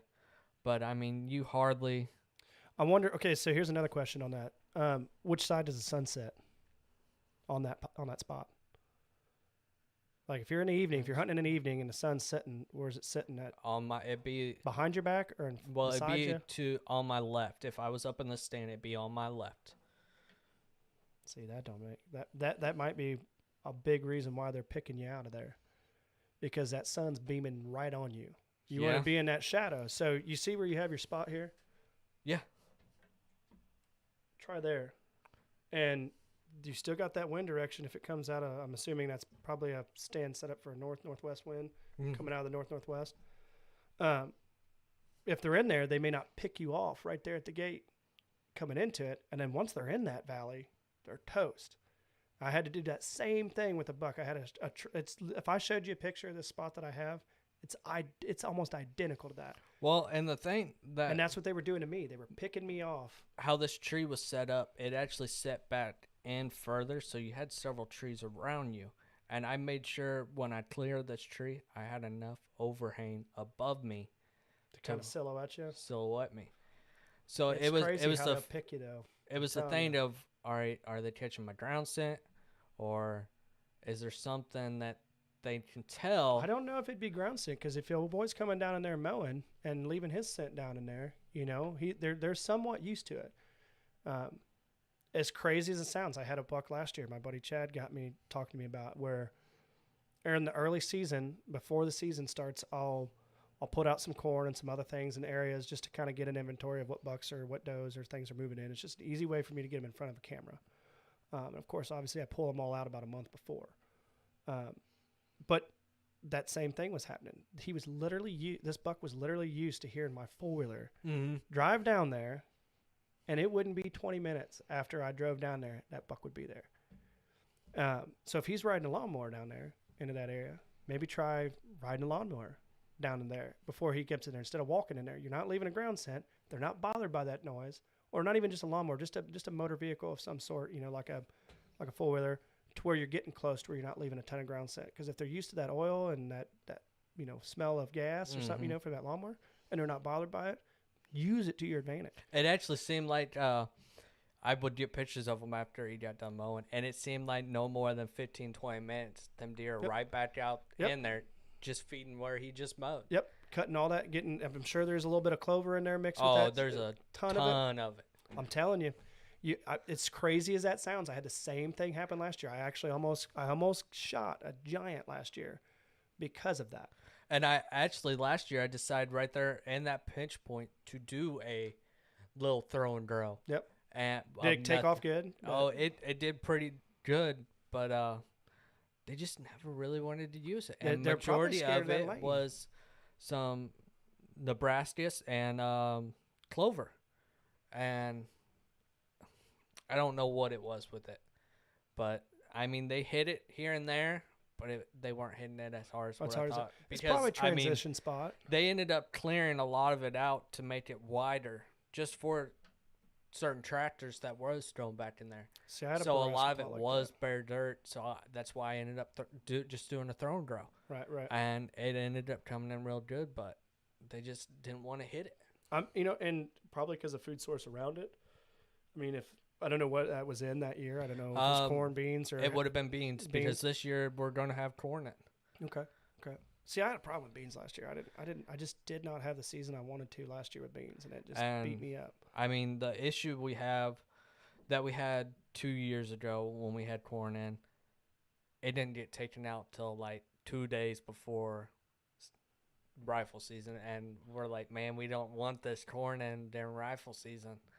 Did they took it out before? Yeah. Oh, dude. 2 days before. Yeah, no, that's what you want. You want them to pull out corn a week before. Like majority of people who end up hunting over corn, it's always that day or the day after. I've had deer hit corn on at least on our place that I get to hunt out there. I've had deer hit that corn for up to 2 months. Like literally, deer come from. I mean, and they'll pick it clean. But I mean, there's a lot of corn that gets planted in there. But I mean, I'm telling you, dude, when you have those corn ears, you got to look at your property almost like a maze. Yeah. Because deer less resistance. They like those paths of less resistance. So if they're just using that as a transition area and they're maybe kind of nibbling on as they go through, you got to find a spot that they're not going to pick you off, and you got to find a spot that they're nervous about. I know that sounds really kind of odd, but when you got that you have that lane. When that buck or doe is in the middle of that lane, they don't know which way they want to go, because if they smell predator, they definitely don't want to just jump into the woods right out the gate. So they may take a few more steps, 3 or 4 more steps, and then get wigged out. But that gives you time to get on them. I don't know. I mean, try changing it, see what it does. It may do nothing for you. It may, heck, don't take it out. If you got a run and gun stand, find another little spot you can pull up on that opposite side. See if it helps you. You know what I mean? Yeah. It's one of those things, and my buddy Chad's he actually likes deer to catch his scent. I know that sounds odd to most people, but he'll tell you, I hope they hit my trail, because I'm already ready before they hit my trail. Yeah. And he goes, and at first I thought, well, won't they hit it and just run? He goes, no, almost every time they hit it and they're like, oh, what is that? Yep. He said, then they're on alert and they're not necessarily wanting to run or jump, but they're like, what is that? And he said, by that time, it's already too late. He's like, by the time that deer's thought of what is that, he's got an arrow in him. And use that in that lane. I think it'd be worth your time to maybe play around with that one side a little bit, even if it does hit their scent. Your scent does get in their way. They're already in that lane. You know what I mean? If they're coming out and feeding on the back side of that, and then they go down into that lane afterwards and hit the backfield, and that's a pattern that they continue to do, hunt the back side of it. Watch it come out, feed. Once they're in there, even if they hit your scent, you're already ready. And they're going to hesitate to go left or right. You know what I mean? So, use it. It might be something to your advantage. Yeah. It might be, that's like I said, the whole reason we did this podcast was for that, to be able to sit there and go, I've seen that before. And I had that same problem with one we called the sketch tree last year. And all I did was move that stand literally across that drainage. And I would have shot the one doe that came through, and I remember what part of the year, but ended up shooting a doe, and I seen several bucks use that same type of thing. Like several bucks. I just wasn't there. I was at a different part of the farm, and a lot of it was opposite, but they use those lanes like that, like crazy, especially tractor lanes like that. And if they're used to that smell or they're used to that noise, trick them. That buck that came into me that one year, dude, literally thought I was going out there to pick corn in November, just because he heard me start the four-wheeler up and drive down. Stupidest thing I never would have thought that worked. He came right through, exactly like Chad said he would. He's like, I bet you he comes through. Yeah, like that Batfield, my buddy's dad, he's got a tractor with a little brush harden. He'll go around the whole outside. Yeah. And basically mow it down besides certain portions of it to leave somewhat of the remaining CRP that we don't end up cutting or burning. Leave it up just for bedding. Yeah. And it seems like right after he mows that within the next few days, it's just hot. I bet you those deer are moving through it because it's less resistance. I mean, seriously, I know it sounds wild, but people don't think. I never thought of that. I've been hunting a long time. I never thought of using that as an advantage, like ever. I was like, that's the dumbest, stupidest thing I've ever heard. But dude, I'm telling you, I felt stupid after I sat there, did exactly what I was told. What he told me might work. That he'd seen from another thing, and I'm like, you know what, screw it. I'm gonna have a chance at it. Why not? Just like clockwork, came right through that area. And every time that Big 10 that I shot 2 years ago did the same thing. Every time we'd mow what we call the gas line lane, he'd come right through it every single time. Like it was what he knew to do it. What about minerals? We talk about little spots. Do you guys do any salt blocks or any minerals we out actually got several spots for salt blocks. Okay. I just put one out last year during just a little bit before season. I put one out in a different spot where I got a stand, actually where I shot him at, just to give it a little bit more of an spot attraction. To check. Yeah. Right there in the Acorns, and it was one of the Khmer deer styles. Okay. But it was just a small little mineral block. But other than that, we normally throw out salt blocks on opposite sides of the fields. I'm big on minerals and those things early season. I'm not much of a. Seems like to me, and it may just be my farm. I don't know. Like I said, I don't know a ton of the science behind minerals and what all they do. I've got tons of buddies in the industry that one of my good buddies, Dalton Wood. He owns a mineral company. Great minerals, good company. And he's taught me a lot about what they do in early season. I never had a deer really hit mineral sites after October 1st. Like they'd hit the grapevines that I was talking about, the vertical rubs, stuff like that. They would be all over. I even seen does rub against certain things, like you wouldn't think they would do. And they would literally leave the minerals alone after like October timeframe, like right in the beginning of October. I think it's because of hardy food and they don't necessarily need that after the winter. Mm-hmm. When you put minerals out and things like that, they're kind of gaining that nutrition that they lost through the harsh part of winter. And with last year being as kind of harsh as it was, it'd be a good year to put some mineral out there, maybe get some spots established where they're kind of hitting that when they go through those little drought periods. That's a thing to me that the mineral sites have literally created those extra spots for protein and other things in the off season, which is great. I think that's something that, we talk about hunting that late season. I'm going to get you into some late season hunting this year. You think I'm kidding? I'm telling you, it's a different ball game, but it produces bucks that you didn't even see on your property all year. It's so much fun because you don't know what's going to be on there after you take your target buck off. Another giant might move in.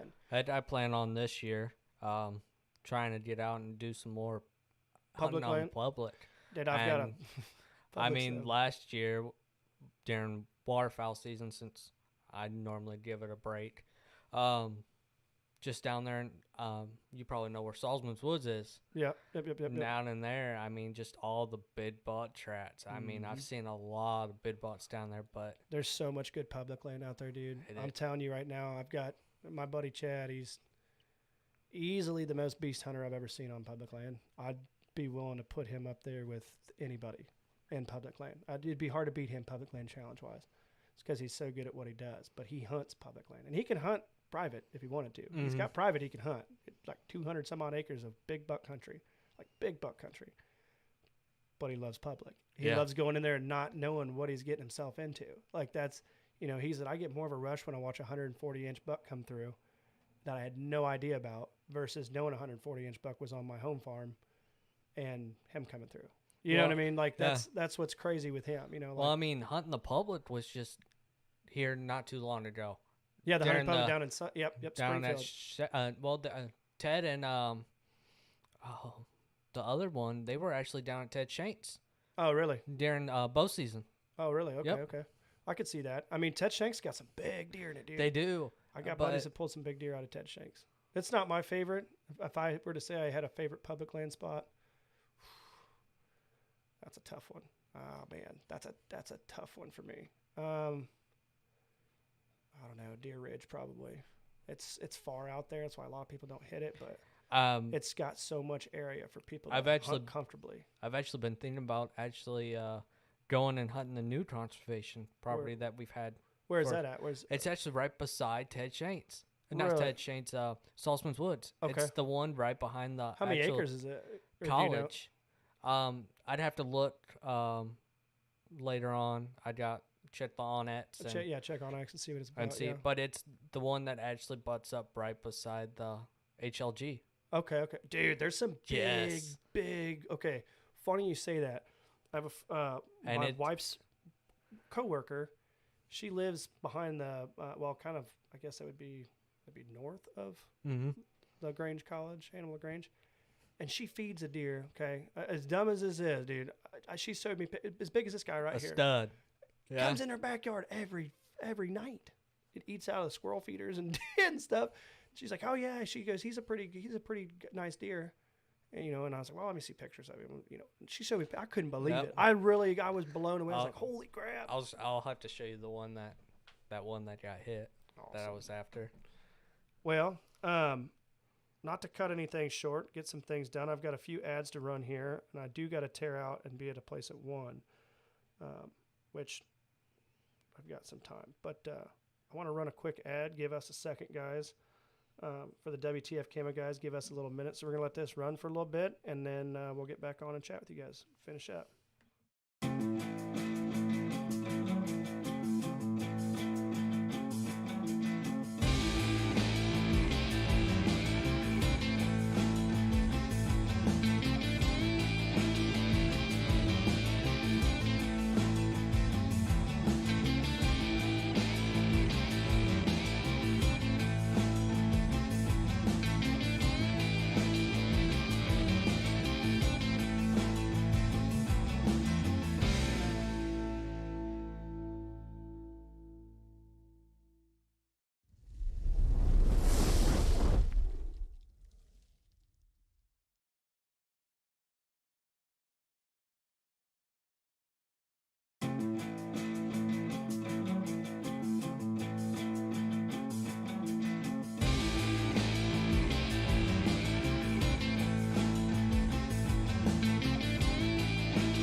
Anyway, back to what we were saying. When you got the opportunity to hunt properties that produce the deer like this, it is a testament of what you've been doing, management, and a lot of other things, not just management. If you were to say you had a favorite management trick, what would it be? Just for your listeners, if you were to sit there and say it's hard. Everybody usually says wind, but I don't really consider that management. Management to me is, what's your favorite thing to do in the off season to get these deer to continue to stay on here? It's figuring out food source and bedding. Food source bedding? Trying to. Are you saying food source and bedding in general, or are you saying the pinches between it? A little bit of both, actually. Just trying to give them more of a bedding opportunity, more of a food source for that beginning and later end of the season. Right, that off season. Just trying to give them that food source that they're looking for but can't find. Right.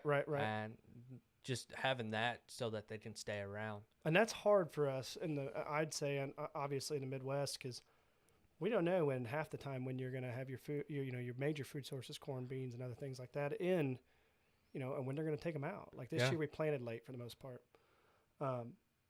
Next year we may plant a month early. Yeah. Which throws off those patterns again. And I mean, I plan on, depending on how big of a food plots and everything I decide to put in, I actually plan on fencing most of it off. So you're going to And put then, electric fence in yeah, this year on some stuff?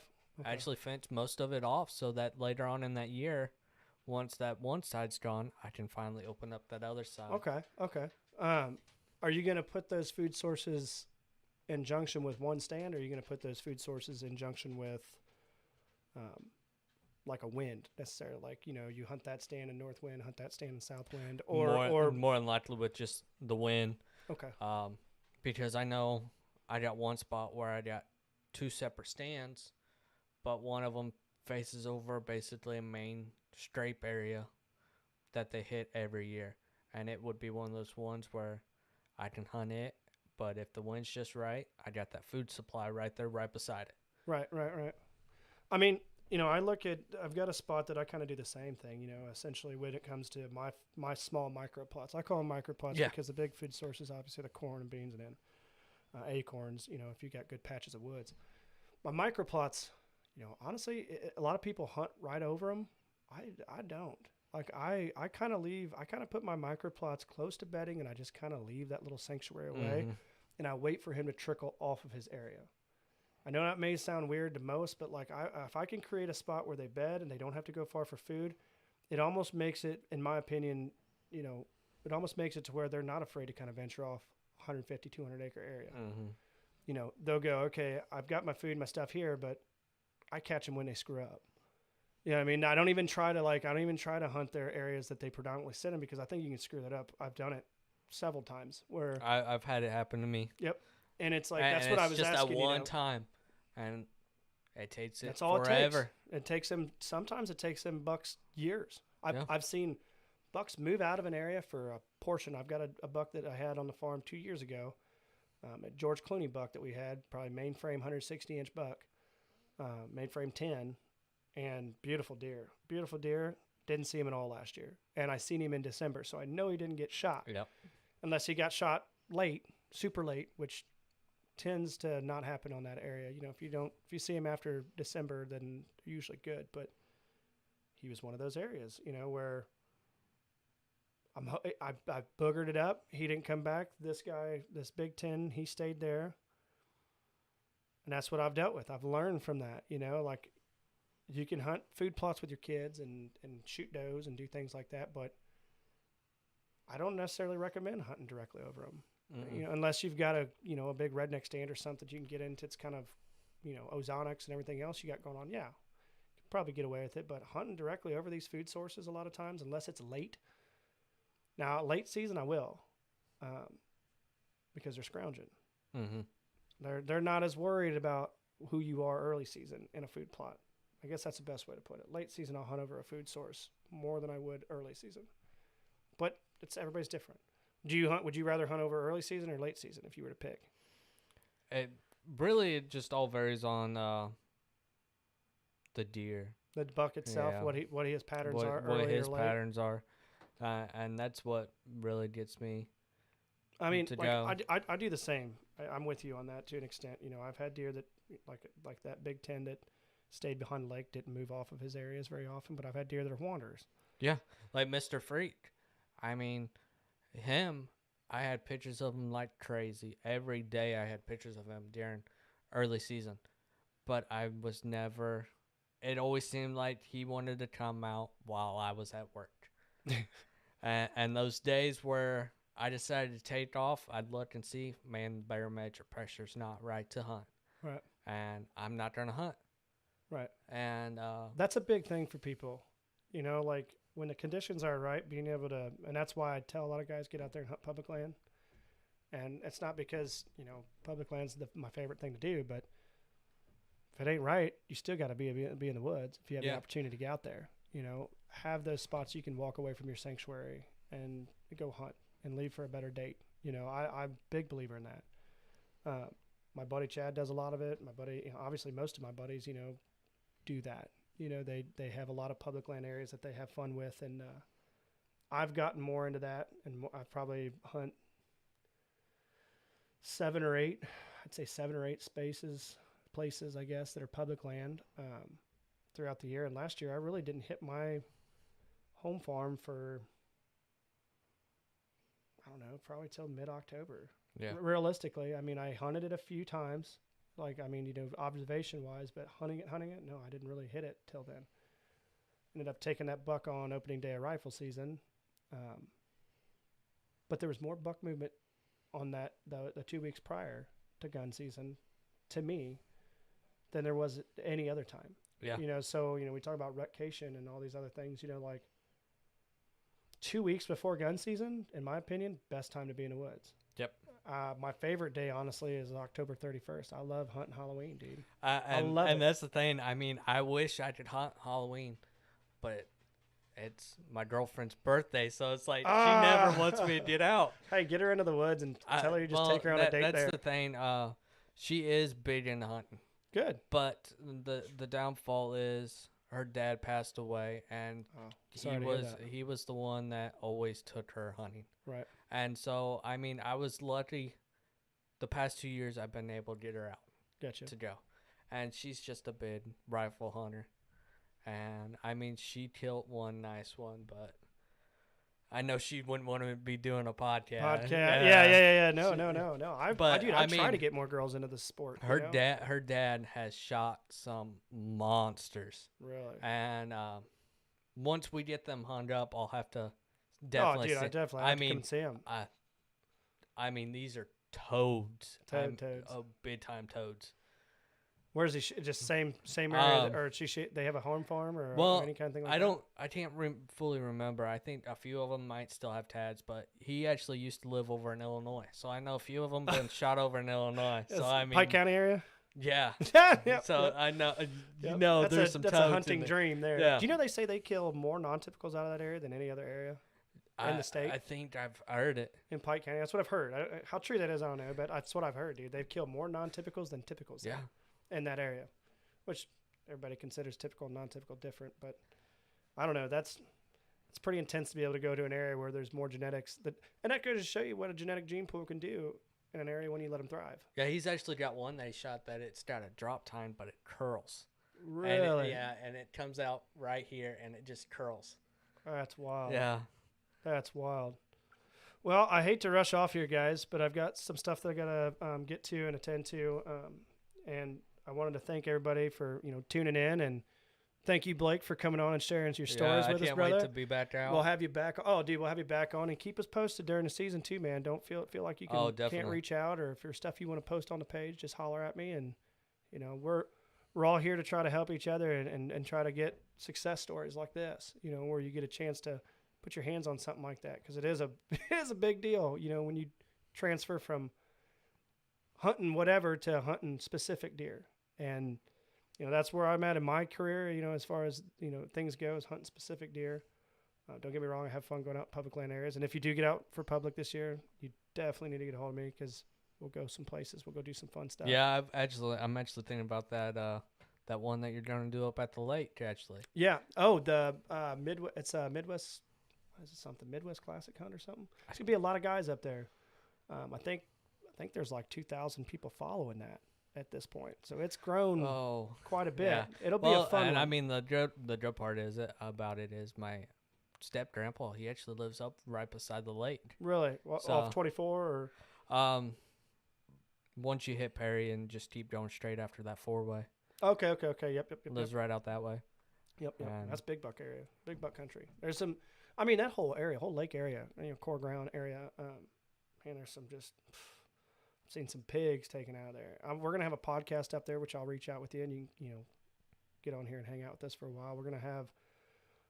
There's really no prizes, I guess, as the way that's just ran, from what I understand. Just a big get together. Yeah, it's community. Clout, yeah, clout. Have fun and put some side bet wagers, with each other on the side there.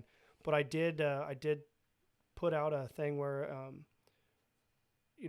one of the biggest buck or the biggest buck that gets shot during that challenge, we're gonna hopefully, whoever entries or does any, I guess, they're gonna get a spot on the show for the next season for Big Buck Chronicles. and they're going to get to sit down with us and talk with the Ridge Ghosts for a while. And then we're also going to have another one that they're going to be doing for, I can't remember the public land piece that it's going to be on, but it's going to be another challenge kind of similar. And then we plan on doing some public land challenges with some other YouTubers that we've been in touch with and stuff like that. But definitely we'll keep everybody in the loop. And if there's anybody else out there also, we're pretty booked out. We're booked out till next June as far as Big Buck Chronicle stuff. But if you guys are interested, send me pictures. I want to see what you got, and I want to see what you have to offer. And I'm always open to hear a story. You know what I mean? I'm always open to hear what it took to get you that big buck, and because it's exciting, when you get a chance to not just hunt something, but then tell people how you did it. That's an awesome thing, and I just look forward to having more of it with you guys. And every one of you guys, I think each and every one of you have come on the show and allowing this to happen and allowing people to get your insights and your thought process and what you do to get these big deer on the ground. But anyway, we'll catch up the next time you're on. Hopefully you'll have, what is it? What'd you say his name was? Mr. Freak. Mr. Freak, yeah. Once Mr. Freak comes back, we'll have you back on. I'm really curious to see what that buck looks like in person. It'd be pretty cool. But no, I'm excited. I'm hoping to see some trail cam pictures, some stuff like that from you this year, and stay in touch. And oh yeah, for sure. I appreciate you coming on the show, man. I really do. Anything you want to tell anybody, go for it. If there's any tags that you plan on hunting with, or anybody you plan on hunting with this season, like let them know to follow, things like that, man. Just if you could put out info, cool. I think it's really, really cool to be able to, we talk about that 2 heads is better than one. Yeah. When you've got 10,000. Yeah, that's the main thing. Just if you feel stumped on something, it don't hurt to ask. Dude, 100%. I mean, yeah, you can ask one person or you can ask 5, 10. I say 5, it's 10. it's just a fact of getting that extra opinion Yep. on what needs to be done. And vice versa on those people that you ask from. They may not have even thought of what you've already thought of. Yeah. Into their own perspective. And that's the thing of just the community. Mm-hmm. I mean, everyone's willing to communicate back and Yes. forth. It's just finding This those outlet. those right people. Yep, and that then are having an willing outlet. to. Having an outlet to do it. Yeah. That's like I said. This is the whole reason we created this show, was to get people, like us that are hunting across the Midwest, hunting across the United States. Doesn't matter where you're hunting. I honestly, next year we're going to be branching into different states. This year we've mainly kind of stuck with Missouri and Illinois and Iowa. But we're going to be doing broader stuff next year for the community. And I want to know what people are doing in these areas, and it's not just because I want to know how you're killing these deer. I want to know because it's an ethical thing. When somebody just starts hunting and they have a rough time, getting on a buck, or they push areas, they're not just pushing out their area when they hunt public. They're pushing it out for a lot of people. Neighbors. None of that's fun. Nobody wants to, I'm not saying that trial and error isn't supposed to happen, because it is. But when you've got an outlet where you can get on and go, okay, what did he do to do that? I think that's a beautiful thing for people to be able to lock into, and I've tried to title these things, on the show too, in a sense of, like I did with Corey, 19 acres. Yep. Let's hunt giants on it. Let's talk about how he did that. Chad, public land, talk about our mentors with you, talking giant nines on multiple properties, multiple different terrains. Those are all people can step back and look at that and go, okay, he was successful doing that. I'm going to try that. And I think that is why that is as 100% why I wanted to do what I'm doing with this show, is to broaden that spectrum of people's education when it comes to deer hunting. Yeah, and to me, I mean, majority of the deer I've actually shot have been in them pinch points between them 2 ridges. Yep. And I mean, that's how it's always been for me. So that would be your goal. That would be your word of advice, is find a pinch point that works for you, that doesn't get blown out. Even during the rut, I mean, them butts are gonna push them does as close to the tan, to that creek bottom, and or river bottom. I've seen that a bunch. I've seen bucks push does all the way to a river. That's one of the main things on like hunting the public when they're hunting areas like that and seek one. Them dudes actually generally try to hunt. Yeah, it seems like those. And that's their main thing that they really focus on, is hunting close to waterways where they know if a doe gets pushed down, she's not going to want to cross. She's going to try. She's already tired. Yeah. Yep. All right, man. Well, I appreciate you coming on the show. It's been a ball. It's been fun. Anybody that wants to reach out to Whitetail Forensics, give them guys a holler, give them guys a shout. I think they've got an incredible technology that's coming out, man. Oh, yeah, for sure. It's one of those things where you're looking at it like, you can look like a blob in the woods, but when that thing breaks you up as much as it does, Yeah, like that's just the interesting. design on it's just It's a little weird intriguing. at first, but then it's like once you get up in the tree and look at it, it's like, You can't see those Yeah. guys that would Yeah. fool a deer. Yeah. And, most of the time of the year when you're hunting, at least here in the Midwest, you don't got leaves. no, You don't got foliage. You either got to create it or bring find yep, the find a ones tree. that will keep the foliage. That thing literally breaks you apart, sets you away. It gives you those gaps and breaks in the trees like, that I've noticed. And that was one of the main reasons we went with them. We had other people reach out to us, but all the boys were like, man, there's something about that. I feel it's going to be big. And we're excited to partner with them. We're excited to get out there. We got a 10% code, CWC-10, which will give you 10% off your order. You can use that anytime throughout the year. But like I said, give them a shout, try them out. And let us know what you feel. Let us know your feedback on how it worked out for you. Because that's what these guys want. They don't want just success stories. They want to hear what didn't work too. Yep. Because that helps them fine tune what they're Yep. doing. And but anyway, we're gonna get off of here. We're probably gonna take pictures of some big bucks and Share some more share photos. some more photos and stories and stuff. But I appreciate you guys for tuning in, and thank you, Blake, for coming on, man. I appreciate your time, and I appreciate you bringing this stud in here for everybody to see. It's great to be able to. It's not just great to be able to talk about them, but to see 160-inch deer that you don't get to go see normally is pretty cool. But And him being actually my first technical big buck. big buck, yeah. Because all my other ones that I shot when I was younger were, of course, just some small little Hey, you ones. got to grow. But- Your knowledge only grows with what you Hey, talk my about. first buck I ever shot was a half rack. Yep. But, I mean, it was... Hey, you got your That blood. first You one? got your heart pumping though, didn't it? Yep. It doesn't matter. Rack size don't matter, man. I mean, it's beautiful to see these deer like this, but if it gets your heart pumping, That's all that matters. That's all that Even matters. just big old nanny down. Yep. Get your heart Oh, I've going. shot does that made my heart and shake way worse than any big buck I've shot. But anyway, we're gonna get off here. I appreciate y'all, and thanks for tuning in. And as always, stay awesome. Hopefully it won't. There we go.